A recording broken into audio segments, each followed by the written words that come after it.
जनवरी 1971 Roger और Caroline अपनी 5 बेटियों के साथ रॉज आइलैंड के हैरिसविल में मौजूद आर्नोल्ड स्टेट में शिफ्ट हो जाते हैं। एंड्रिया, नैन्सी, क्रिस्टीन, सिंडी और अप्रैल उन 5 बच्चों के नाम थे। उन्हें लगा था कि 14 बेडरूम वाला और 200 एकड़ की जमीन पर बना ये घर उनके लिए किसी स्वर्ग से कम नहीं होगा। उन्हें कोई भी आइडिया नहीं था कि वो स्वर्ग के सपने देखते हुए नर्क में जा रहे हैं। जब सेलर ने उनके हाथों में घर की चाबी सौंपी तब उसने उनसे सिर्फ एक बात कही, सोते समय घर की लाइट्स ऑन रखना। उस समय पेरेंट फैमिली को सेलर की बात समझ नहीं आई कि वो किस चीज को लेकर ऐसा बोल रहा है, लेकिन बहुत ही जल्दी उन्हें पता चलने वाला है। अगर आप चैनल पर नए हो तो आप सब्सक्राइब कर सकते हो, क्योंकि ऐसे ही जबरदस्त वीडियोस चैनल पर आती रहती हैं। राम राम जी, मैं अमन सैनी आपका स्वागत करता हूँ मिस्ट्री ज्ञान में। शिफ्टिंग वाले दिन पेरेंट फैमिली को एक जोरदार तूफान का सामना करना पड़ा और बस घर में आते ही उन्होंने अजीब चीजें एक्सपीरियंस करना शुरू कर दिया था। एंड्रिया पेरेन, जो उस समय सिर्फ 12 साल की थी, उसने बताया कि जब उसके फादर रॉजर ने एक बॉक्स उसको किचन में रखने को दिया तब उसने डाइनिंग रूम में किसी अजीब आदमी को देखा जिसको उसने हेलो किया।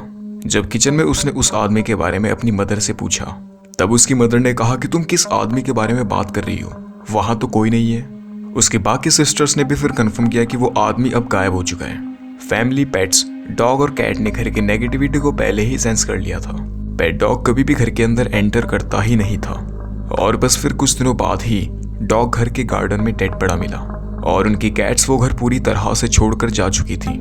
शुरुआत में फैमिली बहुत सिंपल सी चीजें एक्सपीरियंस करती थी, जैसे झाड़ू या फिर कुछ और चीजों का गायब होना, किसी तरह की स्क्रैचिंग साउंड, लेकिन धीरे धीरे चीजें अपने लेवल पर आने लग रही थी। घर की क्लॉक अक्सर 3:07 पर रुकती देखी जाती थी। उन्हें अक्सर घर का टेलीफोन बदलना पड़ता था और घर में ब्लू लाइट्स घूमती नजर आती थी। सिंडी पेरन, घर की दूसरी सबसे छोटी बेटी, बताती है कि उसने कई बार फ्रिज को खुद खुलते बंद होते देखा है और फ्रिज खुलने के बाद चीजें बाहर गिरने लगती थी और लगभग हर रात वो स्पिरिट्स उसे बताती थी कि वो 7 सोल्जर्स घर के गार्डन में दफन हैं। इसके अलावा डिश वॉशर, टॉयलेट खुद ब खुद ऑन और फ्लश हो जाते थे। फैमिली को अक्सर उनके घर की विंडो की टूटने की आवाजें आती थी, हालांकि उन्हें आज तक घर में कोई भी कांच का टूटा टुकड़ा नहीं मिला। वो स्पिरिट्स एक बहुत ही अजीब सी स्मेल से पहचानी जाती थी, जैसे रॉटन फ्लैश यानी बासी मीट। उन्हें जब भी अपने आसपास ये स्पिरिट्स महसूस होती थी तब उन्हें ये स्मेल आती थी। ये स्पिरिट्स काफी बार उन बच्चों के बेड को हवा में उठाती थी, लगभग सुबह 5:15 के आसपास। उन बच्चों को घर में अकेले रहने में भी डर लगने लगा था, इसलिए वो घर में हमेशा सब साथ ही रहती थी। वो बाथरूम के लिए भी साथ ही जाती थी, क्योंकि उन्हें बाथरूम में किसी मेल स्पिरिट या आत्मा की मौजूदगी महसूस होती थी, जिस वजह से उन्हें बहुत अनकंफर्टेबल लगता था। उनके फादर रॉजर ने शुरुआत में इन बातों को मानने से मना कर दिया, लेकिन अब जो फैमिली की मदर के साथ होने वाला है वो इससे भी कई गुना ज्यादा डरावना है। कैरोलिन पेरन रात को सोते समय किसी नोकीली चीज के चुभने को महसूस करती थी। वो बताती थी कि उन्हें अक्सर ऐसा महसूस होता था कि कोई उन्हें सुई चुभा रहा हो और कभी कभी थप्पड़ भी महसूस होते थे। कैरोलिन का वो समय बहुत मुश्किल का था, क्योंकि वो स्पिरिट कैरोलिन को रात भर चोट पहुंचाती थी।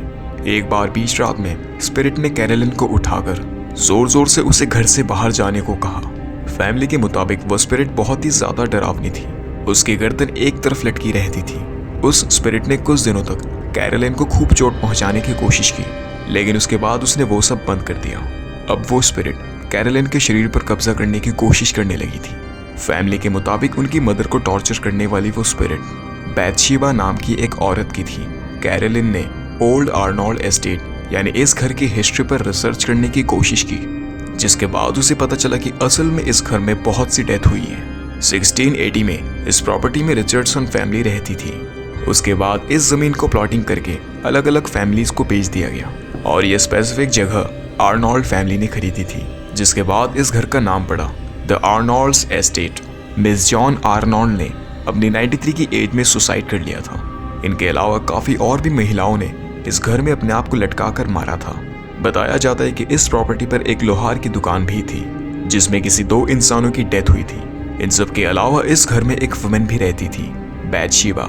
बैथशेबा पर लोगों का ये आरोप था कि उसने अपने बच्चे के सर में सुई चुभाकर उसे मारा था।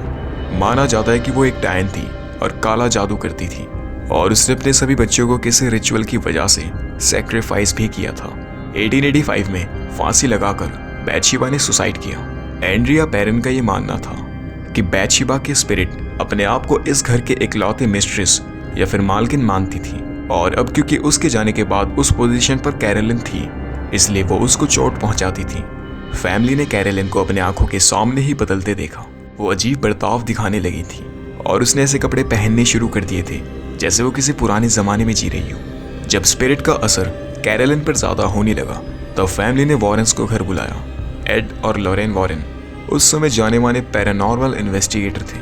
ये अभी तक कई लोगों की शैतानी आत्माओं से पीछा छुड़ाने में कामयाब रहे हैं, जैसे कि द एनेबल स्टोरी। क्या आप नहीं जानते?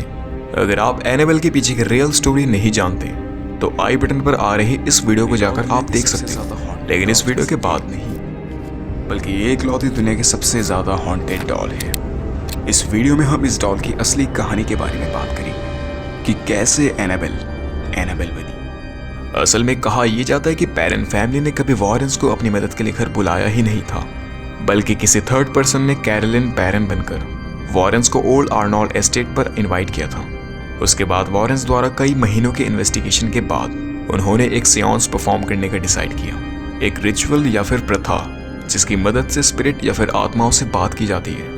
उसको कहा जाता है सियांस। सियांस के लिए उन्होंने एक प्रीस्ट और मीडियम को बुलाया। सियांस के दौरान उन्होंने किसी दुनिया का ऐसा दरवाजा खोला जो वो कभी बंद नहीं कर पाए। उन्होंने उस दरवाजे से स्पिरिट्स को बुलाया कि तभी उनमें से किसी एक ने कैरोलिन को पोजेस कर लिया। फैमिली के हिसाब से जिसने भी उनकी मदर को पोजेस किया था वो इस दुनिया का था ही नहीं। वो कैरोलिन के शरीर से इस लैंग्वेज में बात कर रहा था जो हमारी दुनिया में एग्जिस्ट नहीं करती। वो स्पिरिट कैरोलिन को हवा में उठाने लगी और उसके बाद उसने कैरोलिन को जोर से लगभग 20 फीट दूर फेंका। जब रॉजर कैरोलिन को बचाने के लिए दौड़े तब एड ने रॉजर का हाथ पकड़ लिया और उसी के बाद रॉजर ने वो रिचुअल तोड़ दिया और सीधे शब्दों में वॉरेंस को सब कुछ पैक करके घर से निकलने को कहा। रॉजर अब कोई रिचुअल या एक्सपेरिमेंट उसकी वाइफ पर होते नहीं देखना चाहता था, क्योंकि पहले ही कैरोलिन की हालत इतनी खराब थी और उसके बाद रिचुअल के इस ट्रॉमा को वो कभी नहीं भूल पाएंगे। फैमिली के मुताबिक उस रिचुअल के बाद घर में वो सभी नेगेटिव एक्टिविटीज थोड़ी कम हो गई थी, लेकिन अभी वो चाहकर भी इस घर को छोड़कर किसी दूसरे घर में शिफ्ट नहीं हो सकते थे। फाइनेंशियल प्रॉब्लम की वजह से पूरे 9 साल उस घर में बिताने के बाद उन्होंने 1980 में फाइनली जॉर्जिया के एक नए फार्म हाउस में शिफ्ट किया। फैमिली को लगा था कि आर्नोल्ड एस्टेट को छोड़ने के बाद वो उन स्पिरिट से अपना पीछा छुटा लेंगे, लेकिन ऐसा हुआ नहीं। उनके मुताबिक वो स्पिरिट्स अब भी उन्हें अपनी प्रेजेंस महसूस कराती थी। इस पूरे इंसिडेंट पर एक मूवी भी बनाई गई है जो बहुत फेमस भी है, द कॉन्जरिंग।